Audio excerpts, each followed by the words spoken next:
Dad's high-up job. Dad was a little more prosperous now that we had moved to Florida. He had gone to the local carpenters union looking for work. A man came out of his office and asked if there were any men who were not afraid of heights. Well, Dad stood right up. They sent him out to the job site where 100-foot-high concrete silos were being built. He worked with a crew building wooden forms for the concrete to be poured into. He had nerves of steel, unlike this son who had nerves of rubber. These men had to walk narrow ledges high up in the air. At lunchtime, Dad liked to have the crane operator raise the hook up to where they were and put one foot in it and hold the cable while he was let down near the bench where he and his fellow workers ate. Dad was quite the entertainer. One time at lunch with the workers, he opened his lunchbox and pulled out a sandwich wrapped in waxed paper. He unwrapped it, lowered his head as he lifted the top piece of bread, and there was nothing inside. So, thrusting out his lower lip, he muttered, "All I got is this bread sandwich." His work buddies began passing him offerings from their own lunchboxes. Dad sat up abruptly and exclaimed, "Oh wait, here's some meat and another wrapper." He always packed his meat in a separate wrapper so the bread would not get soggy.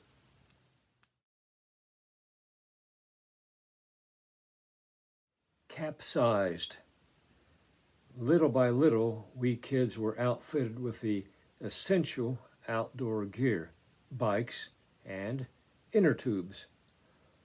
On his way home from work, Dad would see a bike for sale and put it in the trunk of our 41 Plymouth. Inner tubes were used and had holes in them, but he patched them up so they could be seaworthy. Soon we all had a bike we could ride. I don't mean that we each had one, but we could share bikes. With the tubes, we each had one of our very own. Living in Fort Lauderdale, we were close to a good beach, and that's where we were headed with the tubes. None of us could swim yet, but we could safely bob up and down with the waves. One time I was in my tube floating in the water and decided to close my eyes and pretend to be asleep with my head resting on my arms. And then my siblings would say, "Whoa, look at Jim, he's so brave. How can he possibly be sleeping in this big ocean fraught with danger? Sharks, alligators, rattlesnakes, not to mention jellyfish and tidal waves." I wanted to fool my family, but I was the one who got fooled. As I lay there, supposedly asleep, a tsunami wave was rising up from the depths of the sea and headed straight for me. It came in its fury and flipped me upside down, separating me from my craft. As I plunged to the bottom of the sea, my eyes were wide open and I could see foaming water all around. And then something grabbed my ankle. No doubt it was an octopus. But wait, no, it was my dad. And he was lifting me up out of the water and laughing. I was coughing up salt water and gasping for breath. Dad had been close by the whole time. It turns out that the water was no more than 2 or 3 feet deep. I would learn later in life that God is our lifeguard. The eyes of the Lord run to and fro throughout the whole earth to show himself strong on the behalf of those whose hearts are loyal to him. I have no doubt that God gave my earthly father a nudge to turn around because his boy was in trouble.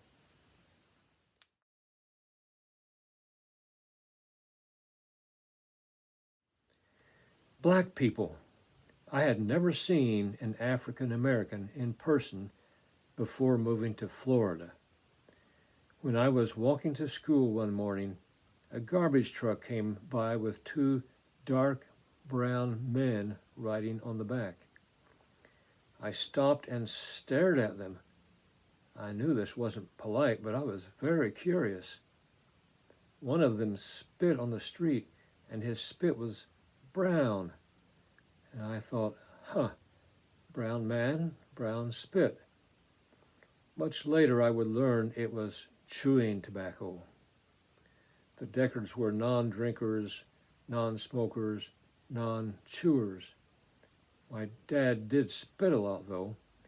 He could spit out the window of a fast-moving car and make it land in the road. Whenever I tried it, it would seldom make it out of the window. African Americans in the 50s in the South, while we lived there, had separate neighborhoods, separate schools, separate drinking fountains, restrooms, churches, and had to ride in the back of the buses. And the North was not without its sins in this regard. As a nation, our treatment of black people has been shameful.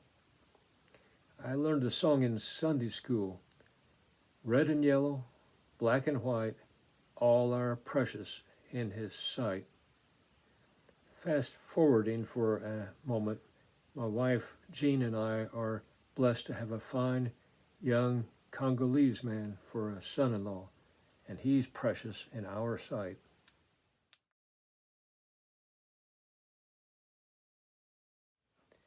Red people. On our way to church twice on Sunday and once on Wednesday night, we passed a Seminole village. I heard my parents talking one time about how we didn't have a peace treaty with them.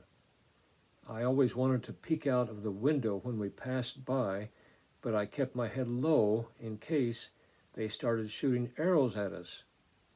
I guessed that they were very strong and brave people because, after all, it was a Seminole man that we had seen wrestling that monster alligator, and the man won. Again, I must say that our nation has also dealt shamefully with our indigenous tribes. God so loved the world, not just us white folks. Thank you for joining me today. Hope to see you again next time with more adventures. God bless you.